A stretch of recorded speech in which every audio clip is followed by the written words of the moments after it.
නිර්මාණය කර ඉදිරිපත් කරන පරාභව සූත්‍රයේ එක් කොටසක සඳහන් වන දෙමාපියන්ට නොසලකීම විදහා දක්වන මාදුපිටියේ විශ්මිත පහන් කූඩුව නැරඹීමටයි ඔබ මේ පැමිණියේ. ගුවන් තලයේ පහන් කූඩුව ඔබට පේනවා. මේ පහන් කූඩුව විදුලි ආලෝක රටා 18කින් සමන්විත වූ මනරම් පහන් කූඩුවක්. ඒ වගේම පහලින් නැති පහන් කූඩුව ඔබට පේනවා. මේ පහන් කූඩුව දෙස මොහොතක් ඔබ බලන්න. මේ පහන් කූඩුව ඔබ හොඳින් මතක තියාගන්න. මොකද මේ පහන් කූඩුව ඔබ මවිතයට පත් කරනවා. ඒ නිසා හොඳින් මේ පහන් කූඩුව මතක තියාගන්න. දැන් ඔබ දකි ගුවන් තලයේදී පහන් කූඩුව ඔබ ඉදිරියේදී පහළට ගමන් කරමින් අර කුඩා පහන් කූඩුව සම්පූර්ණයෙන්ම වසා ගන්න ආකාරය බලන්න මේ නිර්මාණය දිහා. පුළුවන් තරම් ඉස්සරහට යන්න. තව ඉස්සරහට ඉඳ තියෙනවා ගොඩක්. ඒ වගේම මේ සම්පූර්ණ නිර්මාණය පුරාවටම ඔබට සියුම් වූ අලංකාර වූ කැටයම් කලාවක් දැක බලා ගන්න පුළුවන්.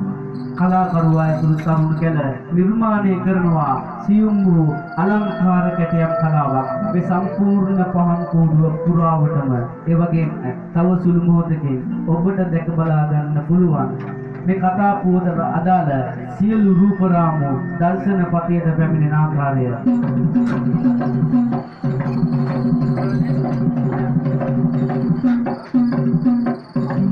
දසමසක් පුදුදුර තියාගෙන අපව මෙලොවට බිහි කරලා ලේකිරි කරලා පොළ හදපු අපේ අම්මා තාත්තා දිවාරය නොබලා වෙහෙස මහන්සි වෙලා අපව රැක බලාගත්තු අපේ තාත්තා අපි නිදා ගන්නතු ඉන්නකොට අම්මගේ තාත්තගේ ඇහැට නිින්දක් ආවේ නැහැ. රෑ එළිවෙනතුරු අම්මා නැලිවිලි ගීත කියලා අපි බලා ගන්නවා. ඒ තමයි අම්මගේ තාත්තගේ ආදරය. මෙන්න මේ සිදුවීම කලාකරුවා නිර්මාණය කරනවා මා අසල ඇති පළවෙනි රූපේ තුලින්. බලන්න.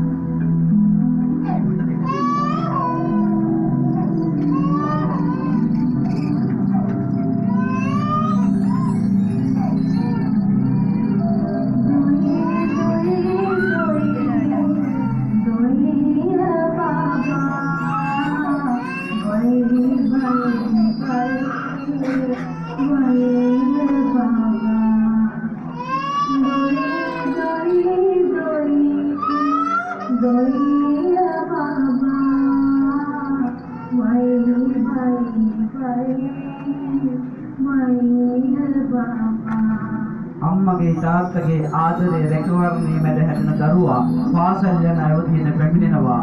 කුසට ආහාරයක් නැතුව අඩුපාඩුවක් වෙන්න දෙන්නේ නැතුව දරුවා හොඳට උගන්වන්න ඉස්කෝලේ යවනවා. මෙන්න මේ සිදුවීම කලාකරුවා මේ රූපය තුලින් නිර්මාණය කරනවා. බලන්න. හොඳයි පුතේ, පරිස්සමෙන් ඉස්කෝලේ යන්න ඕනේ. පුදු සත්නයි මල් පුතාට. මේ මං ගින් දැන් බුදු සරණයි. දරුවා පාසල් ගිහින් හොඳට ඉගෙනගෙන විභාග සමත් වෙලා උගත් බුද්ධිමත් තරුණයෙකු බවට පත් වෙනවා. පිළිගත් රැකියාවක් කරන මේ තරුණයා අම්මවයි තාත්තවයි සතුටින් බලාගෙන ඉන්නවා. මෙන්න මේ සිදුවීම කලාකරුවා මේ තුන්වන රූපයෙන් නිර්මාණය කරනවා. බලන්න.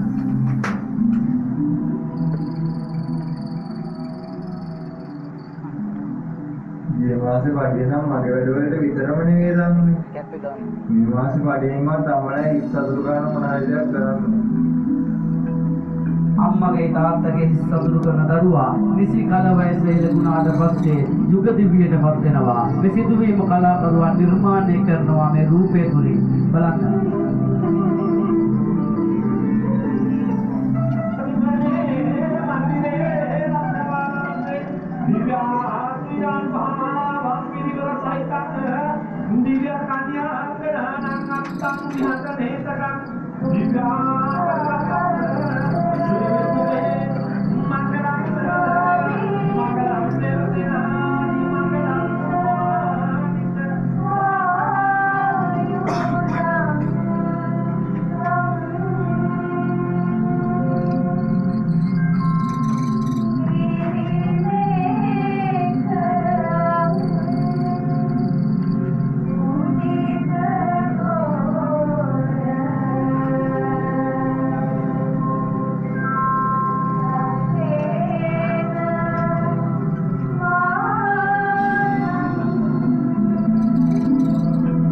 මෙහෙම කාලය ගත වෙලා යනකොට අම්මයි තාත්තයි මහලු වෙනවා.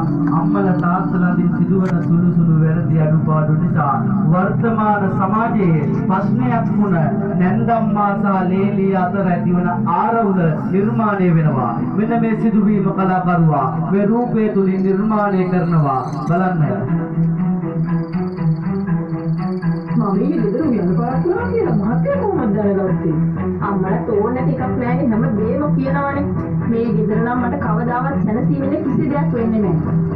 අනේ කියන්නේ පුතේ පුතේ වදිසා මම කිව්වේ. ඔයාලා සතුටින් ඉන්නවා නම් අපේ කැමති දෙයක්. අනේ නවත්ත ගන්නම් ඔය බනේ හිතුවට අපි බබාලා කියලා.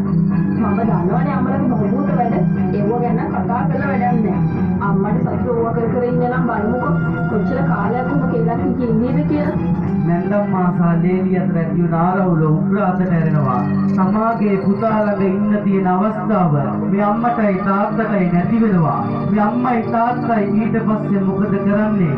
තමන් හරි අම්ම කරගත්තු හැමදේම තම දරුවගේ අනාගතය වෙනුවෙන් වියදම් කරලා කිසිම දෙයක් ඉතුරු කර නොගත්තු මේ අම්මයි තාත්තයි කොහෙටද යන්නේ? මේ අම්මටයි තාත්තටයි ඊට පස්සේ මොකද වෙන්නේ? මේ අම්මයි තාත්තයි කොච්චර අසරණ වෙනවද? මෙන්න මේ සිතුවීම මේ කලාකරුවා නිර්මාණය කරනවා මේ රූපය තුලින්. බලන්න. අපිට තවන්න මේ ගෙදර ඉන්න බෑ පුතේ. ඔබ දන්නවා අපි ඔබට කොහොමද සැලකුවේ කියලා. ඔබ එනෙන් කොච්චර දුක් වුණාද කියලා. අපි නොබැලුවට කමක් නෑ පුතේ. පුතා ළමයි බිරිඳයි එක්ක සතුටින් ඉන්න. අපි යන්නම්. ඔබට සතුටින් හිටපල්ල බොල් පුතේ. අපි මේ යන්නම් කොහෙද? තමයි මට නම් පිටතලා ඉන්නේ. වාඩ කොච්චර කිව්වත් ඔච්චරයි කැමතිද කරගන්න. තම ආදරයෙන් හදා වඩාගත්තු පුතා කැමති දෙයක් කරන්න කියලා අම්මවයි තාත්තවයි ඉවත් කරලා කොට මේ අම්මටයි තාත්තටයි කොච්චර දුක හිතෙනවද? මේ අම්මටයි තාත්තටයි යන්න තැනක් තියනවද? මේ අම්මටයි තාත්තටයි උරුම වෙන්නේ මහපාරද? මේ අම්මයි තාත්තයි කොච්චර අසරණ වෙනවද? අපි මේ තාත්තගෙන් අහලා බලමු. තාත්තේ වාට යන්න තැනක් තියනවද? ඔයා මේ කොහෙටද යන්නේ? අපි කොහේ යන්නද පුතේ? අපිට මේ මහපාර තමයි. උන් සතුටින් ඉන්නවා නම් අපේ සතුටත් ඒකයි පුතේ. අපිට කොහේ හරි läගලා ඉන්න බැරිය. දැන් ඉතින් අර පේන මහලු නිවාසෙට හරි අපි යනවා. මහලු නිවාසයට යද්දී අම්මගේ තාත්තගේ ප්‍රාර්ථනය උන් සතුටින් නම් අපේ සතුටත් ඒකමයි. ඒකයි අම්මගේ තාත්තගේ ආදරය. මුතුන් තුන්වරක් වැඩි මේ දේශයේ මහලු නිවාස තියෙන්නේ ඇයි? මහලු නිවාස මොකටද? මොහොතක් සිතන්න. රූපරාමුටික නැවත දර්ශන තලයේ ඉවත් වෙද්දී ඔබේ දැස් පවිත වෙනවා අනුමානයි. මොකද ඔබ මේ නරඹන්නේ ශ්‍රී ලංකාවේ ප්‍රථම වතාවට මාදු පිටියේදී නිර්මාණය කරනවා විස්මිත වූ පහන් කූඩුවක්. විස්මිත වූ නිර්මාණයක්. ඔබේ දැස් මානයේ තිබූ අර කුඩා පහන් කූඩුව ඔබ ඉදිරියේදීම අතුරුදහන් වෙලා ඔබ ඉදිරියේදී පහන් කූඩුව ගුවන් තලයට මුසු වෙද්දී ලනු වලින් කැටයම් කරපු තුම්බදාන පහන් කූඩුවක් මතුවෙනවා. කොහොමද එහෙම වෙන්නේ? එහෙම කරන්න පුළුවන්ද? පහන් කූඩුවක් එකම තැනින් අතුරුදහන් වෙලා එකම තැනින් පහන් කූඩුවක් මතුවෙන්නේ කොහොමද? මෙන්න මේ නිසයි මේ නිර්මාණය විස්මිත වන්නේ. ඒ වගේම සියලු දෙනාම මොහොතක් බලන්න කැටයම් කලාවට එහා ගිහින් ලනු වලින් අලංකාරව කැටයම් කරලා ලනු වලින් නිර්මාණය කරපු විස්මිත වූ මනරම් පහන් කූඩුවක් ඔබ දකිනවා. දින සති මාස ගණන් විදි වර්ජිතව දැඩි වෙහෙසක් දැඩි මහන්සියක් කරගෙනයි මේ නිර්මාණය අද ඔබ ඉදිරිපත් කරන්නේ. ඒ වගේම අපේ ස්වාමීන් වහන්සේලා දිවයින පුරාම වෙහෙස මහන්සි වෙලා මාපිය වන්දනා වැඩසටහන් පවත්වන්නේ මෙන්න මේ කරුණ පැහැදිලි කරලා දෙන්න. සියලු දෙනාම අර පේන කුටිය දෙස බලන්න. ඔබගේ අම්මවයි තාත්තවයි මොහොතකට සිහියට නගාගෙන මේ මාපිය වන්දනාවට හොඳින් සවන් දෙන්න. ටික ටික වතුර ආරගෙන පොල් පටුවකට නාව පුවායුරු මත කඩියදේ උකුල මත අම්මේ ඔබේ පාපියුමන්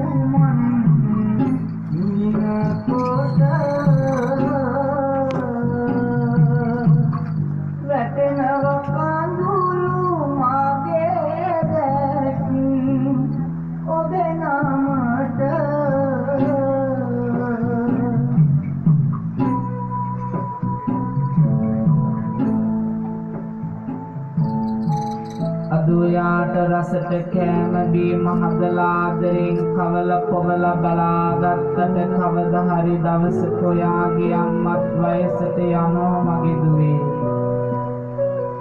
එදාට අම්මත් හැරමිටියෙන් ඇවිදින දවසක් උදා වේවි පුතේ. මම ඔයාව ආදරෙන් පපුවට තුරුළු කරගෙන හිස අත ගාලා ඔයාගෙන් ඉල්ලන්නේ එක දෙයයි. ඔයාගේ අම්මා වයසට ගියදාට අම්මව මහ පාරට ඇදලා දාන්න එපා මගේ පුතේ. කවදාවත් ඔයාගේ අම්මව අනාථ මඩමට මහලු නිවාසෙට ගිහින් දාන්න එපා මගේ දුවේ. හැකියාව තිබියදී දෙමාපියන්ට නොසලකා හැරීම පිරිහීමට හේතු වන බව බුදුරජාණන් වහන්සේ පරාභව සූත්‍රයේ දේශනා කරන ආකාරය අර පේන කුටිය තුල කලාකරුවා නිර්මාණය කරනවා බලන්න.